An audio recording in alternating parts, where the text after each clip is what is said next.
प्रधानमंत्री नरेंद्र मोदी ने चुनाव का ऐलान जंग कर दिया है। पीएम ने मध्य प्रदेश और राजस्थान में एक तरफ अपनी सरकार के कामों को गिनाया तो दूसरी ओर विपक्ष पर जमकर प्रहार किया। पीएम के बयानों के बाद अंदाजा लगाना आसान है कि बीजेपी ने इन चुनावों में यूथ वोटर्स और महिला वोटर्स को टारगेट किया है, क्योंकि इनके वोट जिन्हें मिलेंगे समझो उसे सत्ता मिलनी तय है। ये रिपोर्ट देखिए।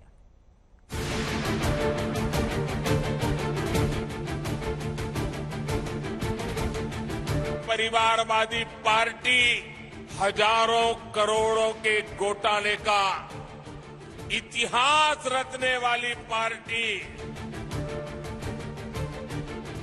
जहां लाल डायरी में काली करतूते हो, युवाओं को अवसर नहीं बल्कि सिर्फ धोखा दे सकती है।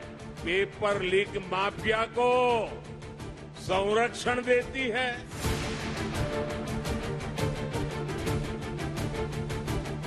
मोदी यानी हर गारंटी पूरी होने की गारंटी। प्रधानमंत्री नरेंद्र मोदी ने लोकसभा चुनाव से पहले 5 राज्यों के विधानसभा चुनाव का भोपाल से शंखनाद कर दिया। पीएम मोदी अपने भाषण में सरकार के विकास कार्यों का बखान करते हैं और उस बखान के साथ कांग्रेस पर तीखा वार भी करते हैं। पहले बर्बाद हुई, अब बैंकरप्ट हुई और अब कांग्रेस ने अपना ठेका दूसरों को दे दिया है। कांग्रेस को अब कांग्रेस के नेता नहीं चला रहे, अब कांग्रेस एक ऐसी कंपनी बन गई है, नारों से लेकर नीतियों तक हर चीज आउटसोर्स कर रही है। और ये ठेका किसके पास है जानते हैं? कांग्रेस का ठेका अब कुछ अर्बन नक्सलियों के पास है। कांग्रेस में अब अर्बन नक्सलियों की ही चल रही है।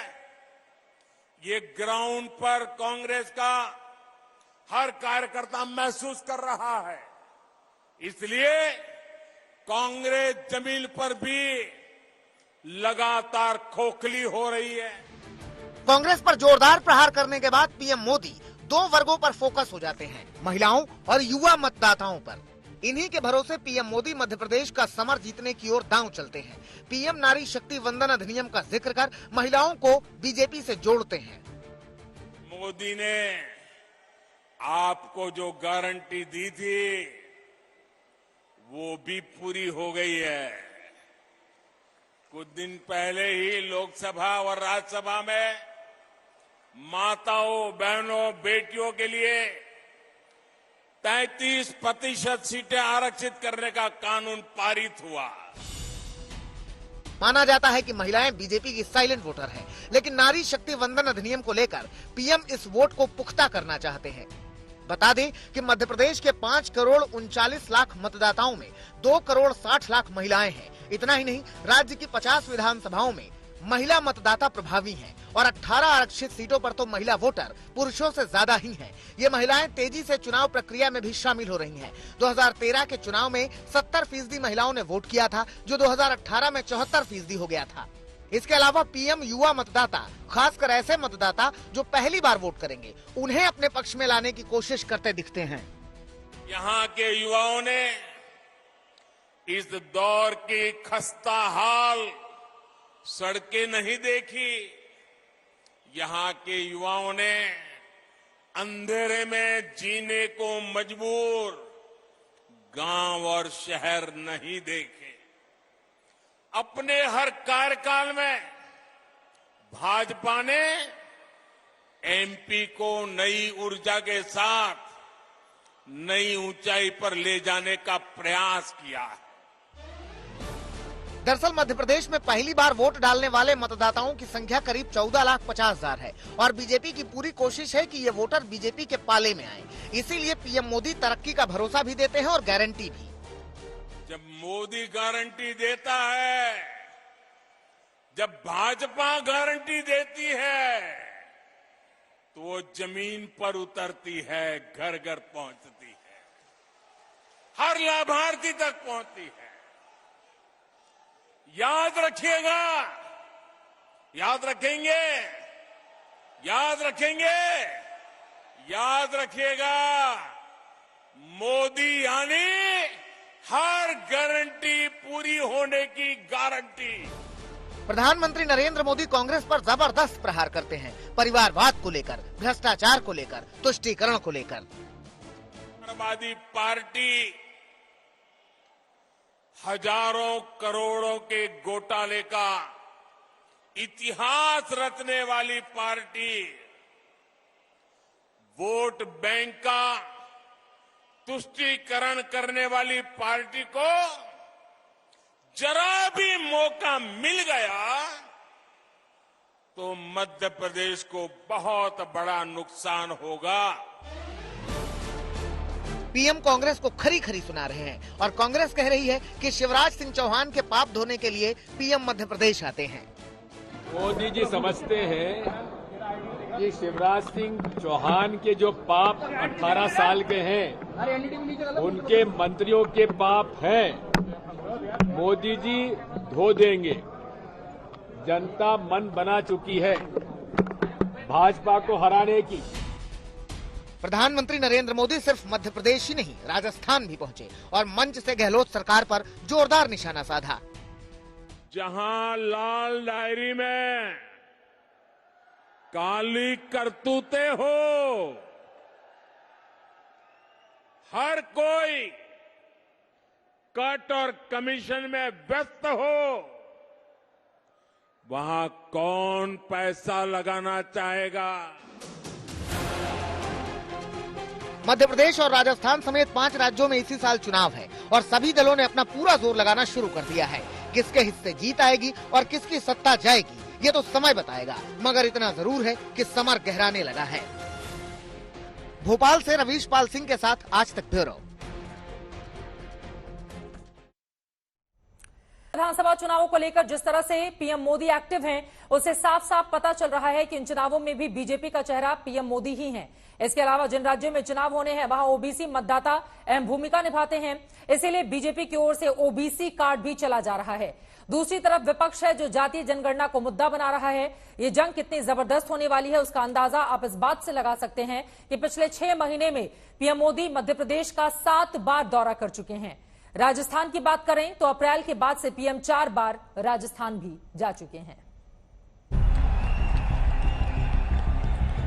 मैं कहता हूं जहां जहां कांग्रेस गई है उस राज्य को बर्बाद कर दिया है। जोरदार तालियों की आवाज के साथ उनका अभिनंदन करें। कांग्रेस सिर्फ एक परिवार का गौरव गान करने में ही जुटी रही। राजस्थान के लोगों ने कांग्रेस के कुशासन से मुक्ति पाने का बिगुल फूंक दिया है। आने वाले 4 राज्यों के विधानसभा चुनाव के मुद्दे, प्रचार और रणनीति को समझने के लिए सबसे पहले इन आंकड़ों पर नजर डालिए। मध्य प्रदेश में ओबीसी आबादी 50% के करीब, राजस्थान में ओबीसी आबादी 50% से ज्यादा, छत्तीसगढ़ में ओबीसी आबादी 50% के करीब और तेलंगाना में ओबीसी आबादी 46%। यानी वो ओबीसी वोटर जो बीते कुछ सालों से बीजेपी की बड़ी ताकत बनकर उभरा है, वही वोटर इन राज्यों के चुनावी सियासत का केंद्र बिंदु होगा। यही वजह है कि छत्तीसगढ़ के दौरे पर पहुंचे कांग्रेस नेता राहुल गांधी ने जातिगत जनगणना की मांग को जोर शोर से उठाया। सामाजिक न्याय के लिए इसे सबसे अहम बताया। दलितों को, आदिवासियों को, महिलाओं को भागीदारी देनी है तो कास्ट सेंसस करवाना ही पड़ेगा।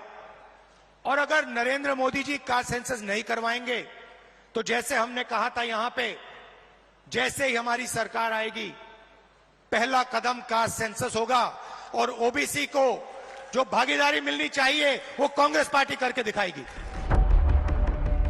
तो सवाल ये है, क्या जातिगत जनगणना जैसे कांग्रेसी हमलों की काट बीजेपी ने निकाल रखी है? क्या कांग्रेस के ऐसे हर हमलों का जवाब देने के लिए ही पीएम मोदी ने इन चुनावों की कमान संभाल ली है? कांग्रेस ना खुद बदलना चाहती है और ना ही देश को बदलने देना चाहती है। साथियों, देश समृद्धि की तरफ बढ़ने के लिए घोर परिश्रम कर रहा है, लेकिन कांग्रेस देश को 20वीं शताब्दी में ले जाना चाहती है।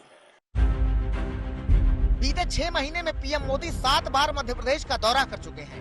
1 अप्रैल से अब तक राजस्थान में 4 बार कार्यक्रमों में शामिल हो चुके हैं। 6 महीने में 2 बार पीएम मोदी छत्तीसगढ़ गए। तेलंगाना में हाल ही में मोदी 3 दौरे कर चुके हैं। पीएम मोदी के दौरे पर कई योजनाओं की शुरुआत होती है, राज्य पर सौगातों की बरसात होती है, साथ ही कांग्रेस और विरोधी पार्टियों के खिलाफ जबरदस्त ललकार होती है। हम अपने आसपास देख रहे हैं कि जब इन्हें राजस्थान में मौका मिला तो कैसे कांग्रेस वहां सिर्फ बर्बादी लाई। हमने महाराष्ट्र में देखा है कि कैसे कांग्रेस ने, गठबंधन ने शामिल होकर लूट को ही अपना नंबर 1 काम बना दिया। कांग्रेस भी समझ रही है कि पीएम मोदी का धुआंधार प्रचार किसी भी चुनाव का रुख मोड़ सकता है। यही वजह है कि पार्टी मोदी के जवाब देने के लिए पूरा दमखम लगा रही है। राहुल गांधी जी के उनकी भावनाओं को या उनके कमेंट को हम एक चैलेंज के रूप में स्वीकार कर रहे हैं, चुनौती के रूप में स्वीकार कर रहे हैं। राहुल गांधी ने हमें चुनौती दी है, आप जीत के बताओ, ठीक है, तो इस चुनौती को हम स्वीकार करते हैं। मध्य प्रदेश, राजस्थान, छत्तीसगढ़ और तेलंगाना में अब चुनावी तारीखों के ऐलान का इंतजार है। साफ है कि बीजेपी मोदी के चेहरे के साथ चुनावी चुनौती में मुकाबले को तैयार है। भोपाल से रवीश पाल सिंह के साथ देवंकुर, जयपुर, आज तक।